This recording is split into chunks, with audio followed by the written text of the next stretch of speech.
Hello दोस्तों, आज हम पढ़ेंगे संविधान का भाग 3।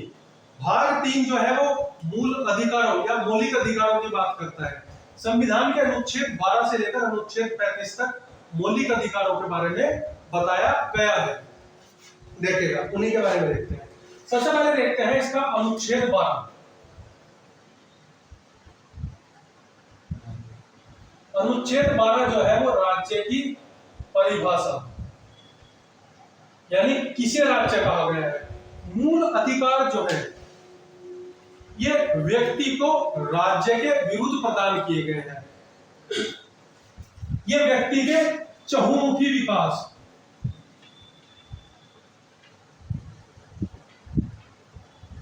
इसको ध्यान रखते हुए, यानी कि उसकी भौतिक, नैतिक, आध्यात्मिक आदि विकास जो है, भौतिक विकास और नैतिक या आध्यात्मिक विकास के लिए ये अधिकार जो है वो होने आवश्यक है। और साथ ही मूल अधिकार जो है वो संविधान में इसलिए रखे गए ताकि राज्य में व्यक्ति का शासन ना होकर कानून का शासन हो, यानी शासन जो है कानून द्वारा हो। सरकार में अगर कोई व्यक्ति जो है वो सत्ता यानी लोगों पर जबरदस्ती अपने कानून थोपना चाहे तो वो ऐसा नहीं कर सकता। कानून में जो संविधान में लिखा गया है उसी के अनुरूप वो लोगों पर शासन कर सकता है, और ये मूल अधिकारों से उस व्यक्ति को प्राप्त हुए हैं। तो मूल अधिकार जो है ये नागरिकों को प्राप्त होते हैं, भारतीय नागरिकों, और कुछ मामलों में भारत के बाहर के लोगों को भी, जो भारत के नागरिक नहीं है, यानी भारत में आने वाले प्रत्येक व्यक्ति को ये अधिकार कुछ केवल नागरिकों को, कुछ सबके लिए प्राप्त है। और कानून द्वारा राज्य के खिलाफ ये नागरिक को प्राप्त अधिकार है। तो क्योंकि राज्य के खिलाफ है तो सबसे पहले अनुच्छेद 12 जो है वो राज्य की परिभाषा, यानी किसे राज्य माना गया है। संसद, केंद्र सरकार, इसी तरह राज्य सरकार, विधानमंडल, इस जिला बोर्ड, नगर पालिका, पंचायत आदि। इसके अलावा कोई भी निजी संस्था जो एक संस्था के रूप में कार्य कर रही है वो सब राज्य के अनुसार आएंगे, यानी मौलिक अधिकारों का, मूल अधिकारों का पालन करना इन सब का अधिकार है। और ये बताता है संविधान का अनुच्छेद 12। इसके बाद हम देखते हैं अनुच्छेद 13। आगे बढ़ते हैं, अनुच्छेद 13 संविधान का अनुच्छेद जो है ये बताता है कि कोई भी कानून यदि मूल अधिकारों के विरुद्ध हो तो वह स्वतः समाप्त हो जाएगा। यानी सरकार कोई भी ऐसा कानून नहीं बना सकती जो मूल अधिकारों का उल्लंघन करती हो। अगर सरकार ऐसा कोई कानून बनाती है तो वो स्वतः समाप्त हो जाएगा। स्वतः कैसे हो, तो उसके लिए भी संविधान में प्रावधान किया गया है। संविधान के अनुच्छेद 13 के द्वारा सुप्रीम कोर्ट यानी उच्चतम न्यायालय, उच्चतम न्यायालय को अनुच्छेद 32 के तहत और उच्च न्यायालय को अनुच्छेद 226 इसके तहत मूल अधिकारों का रक्षक बनाया गया है। यानी अगर किसी व्यक्ति के मूल अधिकारों का हनन होता है तो वो सीधे उच्चतम न्यायालय भी जा सकता है या उच्च न्यायालय भी जा सकता है, और वो वहां पर बात दायर करेगा। और अगर उच्चतम न्यायालय जो है वो ये पाता है कि ये मूल अधिकारों के खिलाफ है ये विधि, तो उसे समाप्त कर देगा। यानी साथ में उन्हें समाप्त कर देगा। रक्षक जो है वो सुप्रीम कोर्ट और उच्च न्यायालय, हाई कोर्ट को बनाया गया है। अनुच्छेद 13 जो है वो इस बारे में बात करता है। साथ में ये कानून जो है ये सिर्फ सरकारी संस्थाओं पर ही लागू नहीं होते। ऐसी संस्था जो निजी हाथों यानी निजी लोगों द्वारा, व्यक्तिगत द्वारा संचालित हो रही है और संस्था के रूप में कार्य कर रही है, उन्हें भी मूल अधिकारों का पालन करना होगा, अन्यथा उनके खिलाफ उच्चतम न्यायालय जो है वो कार्रवाई कर सकता है। इसके बाद आते हैं मूल अधिकार देखते हैं। मूल संविधान में भारत के लोगों को 7 मूल या मौलिक अधिकार प्रदान किए गए थे। ये क्या थे? नंबर 1, समता का अधिकार। समता का अधिकार जो है ये संविधान के अनुच्छेद 14 से लेकर 18 इसमें दिया गया है। इसके बाद दूसरा है स्वतंत्रता का अधिकार।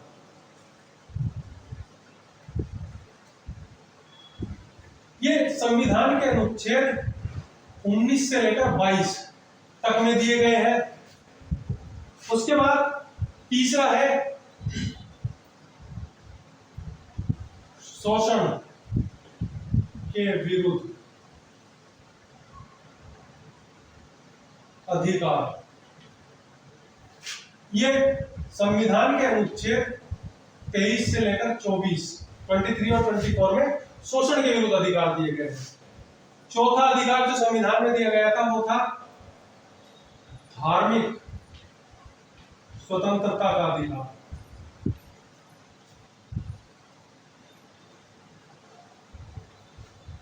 ये संविधान के अनुच्छेद 25 से लेकर 28 इसमें दिए गए हैं। पांचवा जो मूल अधिकार भारतीय नागरिकों को प्राप्त हुआ लोगों को वो था या अभी भी है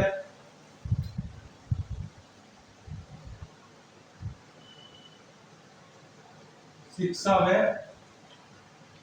संस्कृति के संरक्षण का अधिकार। ये अनुच्छेद 29 और अनुच्छेद 30 में दिया गया है। छठा दिया गया था संपत्ति का अधिकार।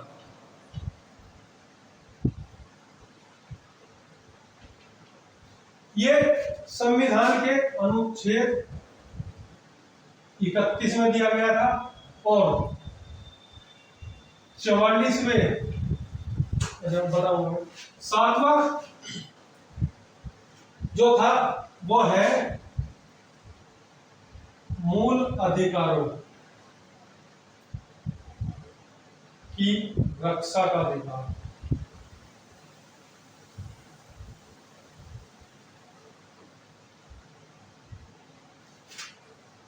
अनुच्छेद 32 देखिए, इसमें देखते हैं संपत्ति का अधिकार। फिलहाल 6 अधिकार प्राप्त है क्योंकि इसमें से एक अधिकार संपत्ति का अधिकार जो था 44 के संविधान संशोधन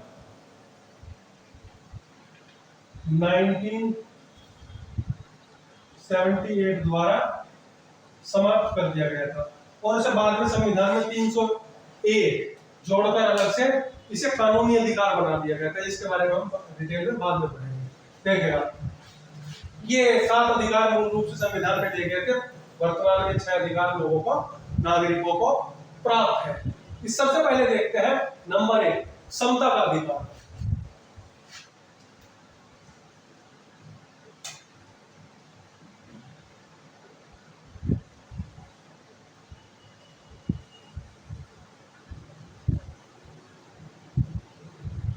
इसमें सबसे पहले है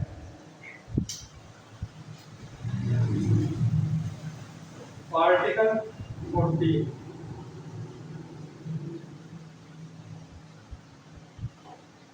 विधि के समक्ष समता का अधिकार। वह विधि के समान संरक्षण का अधिकार।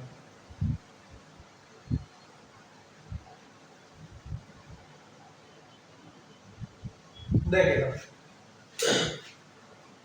संविधान का आर्टिकल 14 जो है वो विधि के समक्ष समता से तात्पर्य है, यानी कानून पे जो है कायदे कानून सभी के लिए एक समान बनाए जाएंगे। और ये अधिकार जो है नागरिक व गैर नागरिक किसी भी व्यक्ति को जो भारत में आएगा वो सभी को प्राप्त है, यानी सभी के लिए समान कानून होगा। साथ में विधि के समक्ष समान संरक्षण से तात्पर्य यह है कि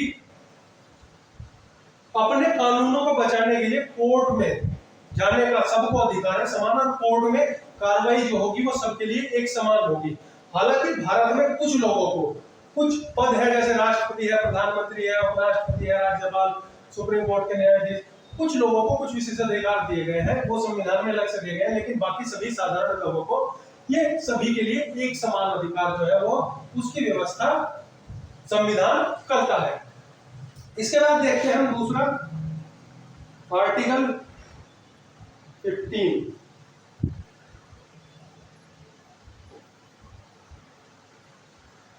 नागरिकों को सिर्फ धर्म, जाति, लिंग, मूल निवास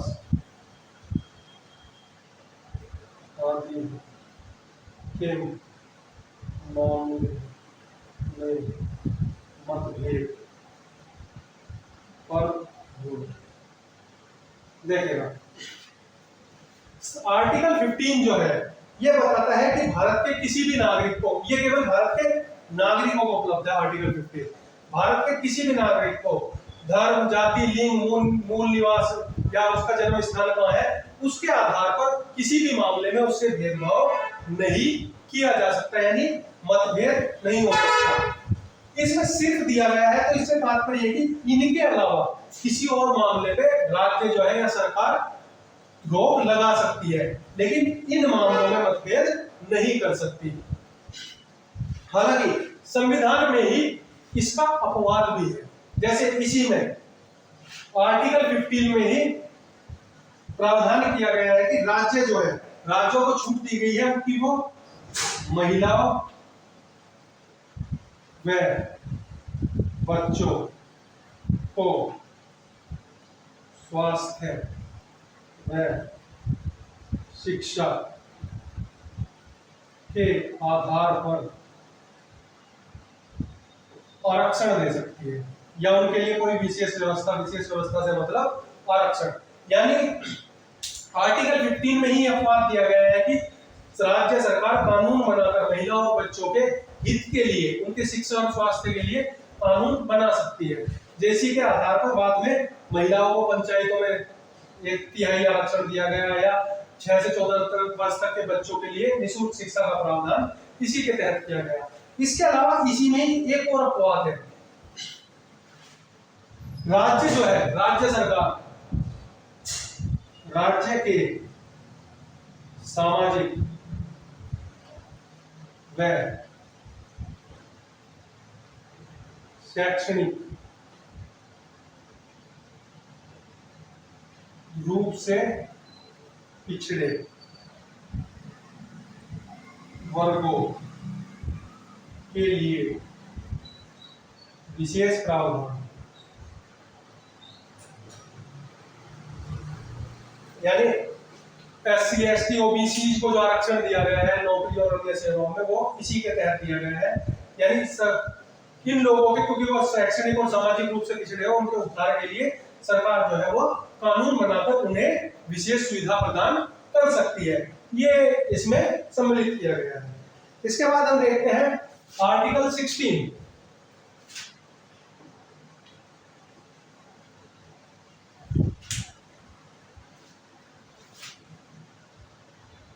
लोक नियोजन में अवसरों की समता। यानी आर्टिकल 16 क्या प्रावधान करता है? आर्टिकल 16 ये प्रावधान करता है कि लोक नियोजन यानी सरकारी सेवाओं में सभी को, किसी भी को भी लिंग, जाति, जन्म, मूल निवास स्थान आदि के आधार पर उनमें भेदभाव नहीं किया जाएगा और सभी को समान रूप से सभी नौकरियों पर समान अवसर जो है वो प्राप्त होंगे।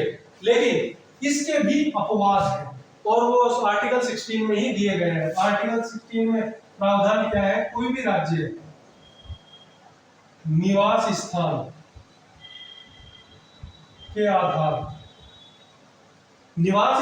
आधार पर नौकरियों में आरक्षण की व्यवस्था कर सकता है कि केवल वो किसी भी, जैसे बहुत सारे राज्यों में ग्रुप सी या ग्रुप डी की नौकरी जो है वो उनके लिए मूल निवासी होना जरूरी है, या आंध्र प्रदेश एक ऐसा राज्य है जहां पर सभी तरह की सेवाओं में वहां का मूल निवासी होना आवश्यक है।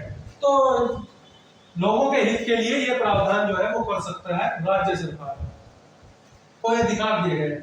इसके अलावा राज्य सरकार जो है वो प्रोन्नति में आरक्षण, किन्हें? पिछड़े, शैक्षणिक और सामाजिक रूप से पिछड़े लोगों के लिए प्रोन्नति में आरक्षण का प्रावधान सरकार जो है वो नौकरियों में कर सकती है। इसमें एक अपवाद और भी है,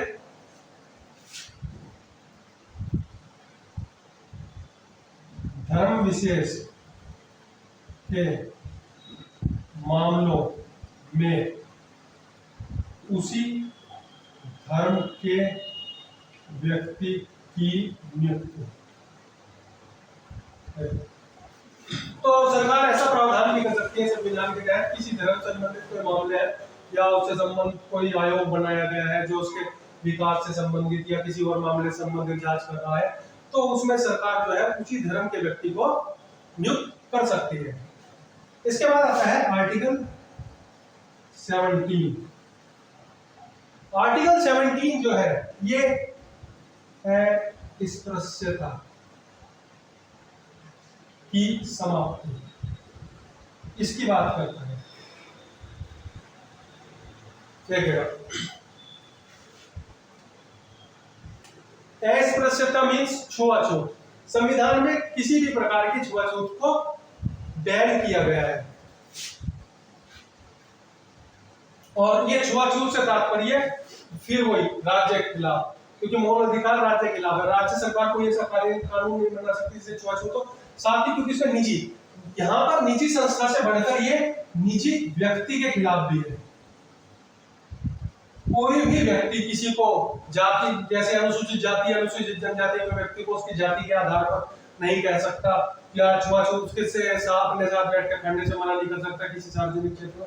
सार्वजनिक से तात्पर्य यहाँ अगर किसी की निजी परचून की दुकान है तो वहां भी किसी व्यक्ति को इस आधार पर मना नहीं कर सकता कि फला जाति से है इसलिए मेरी दुकान में नहीं आएगा, तो उसे अस्पृश्यता का जो है वो माना जाएगा और वो उसके कानून के दायरे में आएगा।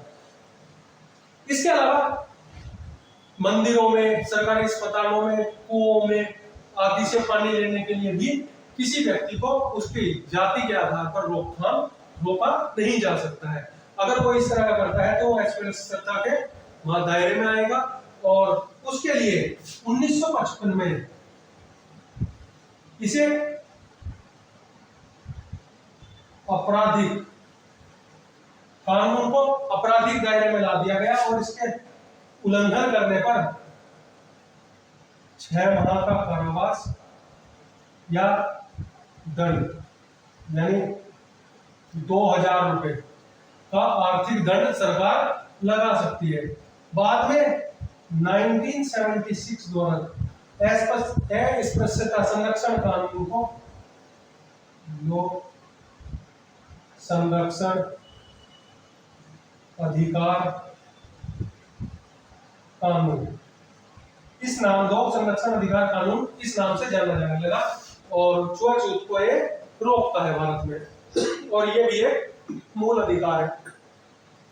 अगर किसी व्यक्ति के खिलाफ छुआछूत या अस्पृश्यता से कोई दंडनीय अपराध करता है और कोई इसकी रोकथाम नहीं करता, तो वो सीधे सुप्रीम कोर्ट जा सकता है। सुप्रीम कोर्ट को अनुच्छेद 32 के तहत उसकी रक्षा करने का अधिकार दिया गया है। इसके बाद है आर्टिकल या अनुच्छेद 18 उपाधियों का।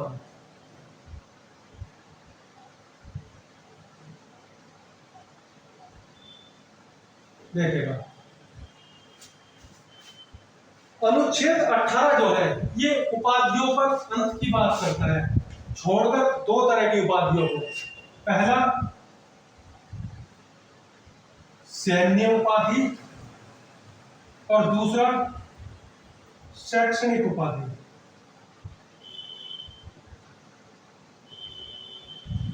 इन दो उपाधियों को छोड़कर सभी प्रकार की उपाधियों का अंत की बात ये अनुच्छेद करता है, क्योंकि इससे पहले जो अंग्रेज थे उन्होंने भारत में जो उनकी सेवा करते थे उन लोगों, किसी को राय बहादुर, किसी को दीवान, इस तरह की उपाधियां प्रदान की गई थी। तो सरकार द्वारा ने इस संविधान में इस अनुच्छेद द्वारा उन लोगों की वो सारी उपाधियां जो है वो समाप्त कर दी।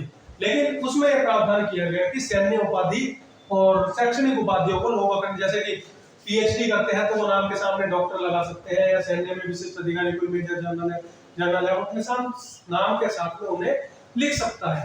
इसमें एक विवाद आया क्योंकि सरकार ने 1954 में नागरिक सम्मान इनकी शुरुआत की। 1954 में इनमें भारत रत्न, पद्म विभूषण, पद्म भूषण